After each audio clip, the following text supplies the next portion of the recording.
Сәлем достар, бүгінгі тақырыпта мен ұлдардың психологиясы, жігіттердің психологиясы туралы сөйлескім келіп тұр. Себебі бұл өте қазіргі таңда өте қатты маңызды тақырыптардың бірі.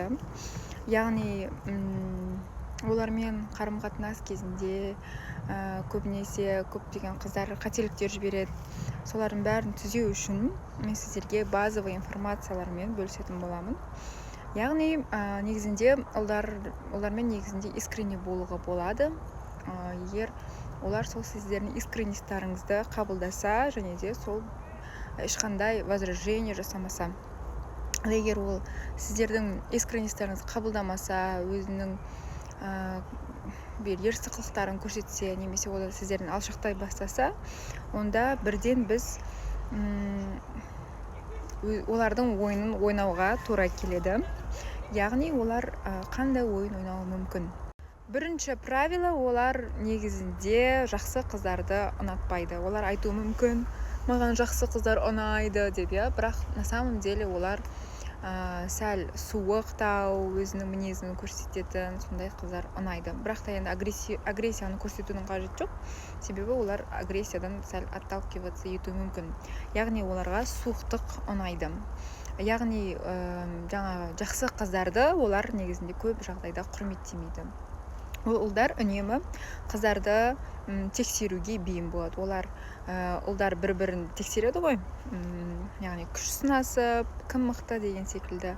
Ал қыздарды олар насколько она пробиваемая, яғни ол өзінің границасын қаншалықты асалады деген сияқты. Яғни ол сіз, например, жоқ деген нәрсеге потом біраз уақыттан кейін я деп жауап берсеңіз, онда олар сізді автоматом құрметтемейтін болады.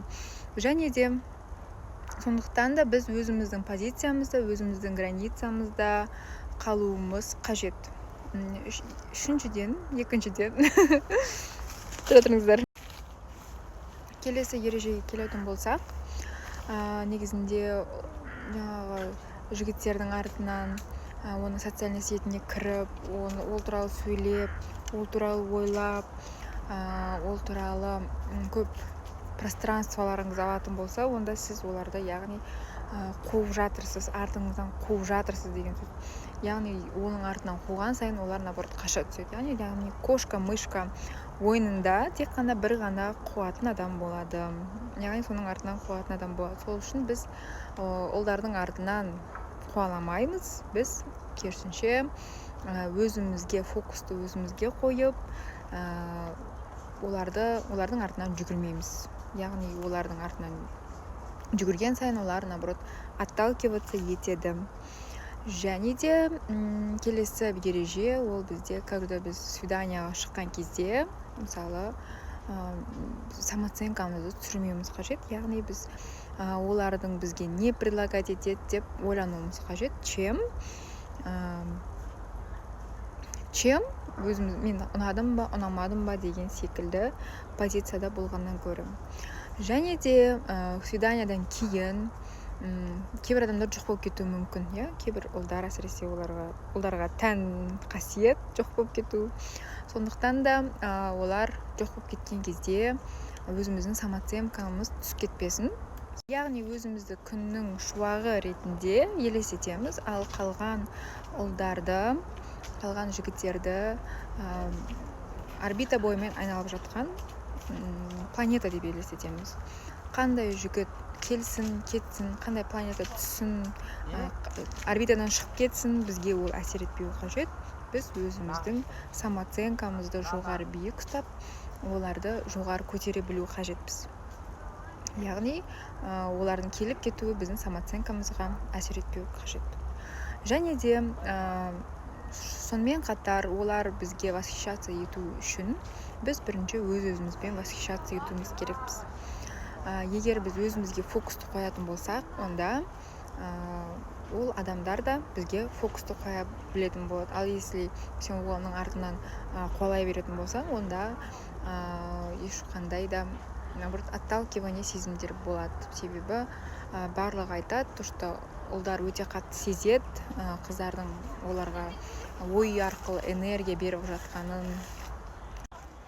Адамдардың барлығы айтады, что ұлдар жігіттер сезеді то что қыздар оларға өзінің энергиясын ойлау арқылы өзінің энергиясын беріп жатқанын, и ол сол энергиямен напитаться етіп жүре береді. Короче, сіздердің артыңыздан қуаламайтындай болады. Короче, сондықтан да біз өзімізге фокусты өзімізге қоямыз, және де өзіміздің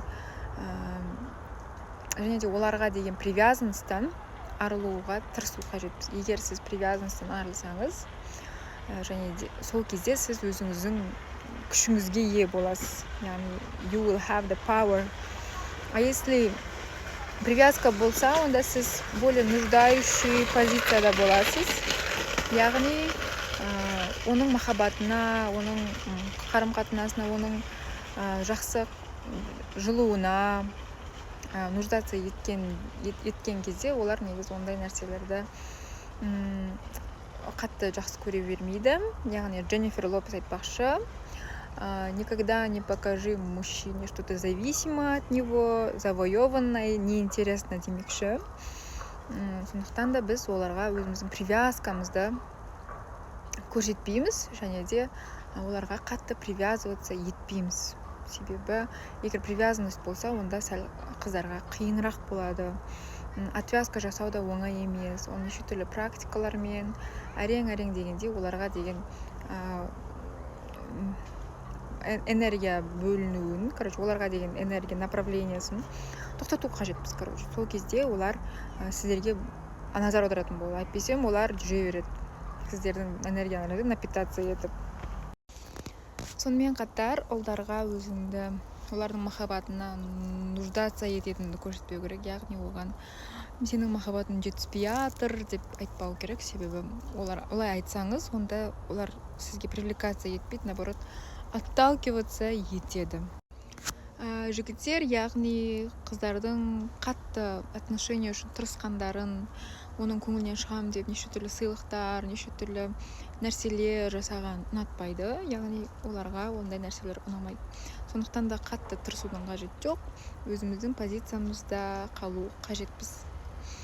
Яғни айтып отырмын ғой, егер искренне болсаң, онда сендізді бағаламауы да мүмкін. Оны сіздер бірінші тексеріп көрулеріңіз қажет. Искренностьті бағалай ма, бағаламай ма? Бағаламаса, онда сізге осы ойынды ойнауға тура келеді. А если бағалайтын болса, онда искренне болып жүре берсеңіздер болады. Ешқандай да правила деген жоқ. Ол әрбір жігіттің өзінің сондай восприятиясы әртүрлі. Сонымен қатар общенияның инициаторы болмай қою қажет, себебі ұлдарға ондай бірінші жазған қыздар ұнамайды. Не үшін екенін кейінгі видеоларда айтып беретін боламын. Олардың просто желаниясы или болмаса челленджі, сізді добиваться етуге деген челленджі кетіп қалады. Және де сіз өзіңіз жаңағы шакты жасап қойсаңыз, оларға жасайтын шақ қалмай қалады. Яғни оларға бірінші болып жазбау қажетпіз. Яғни олардың өздеріне барлық лидерский позицияның бәрін өздеріне қалдырамыз. Сонымен қыздар, бүгінгі ақпарат пайдалы болды деп ойлаймын.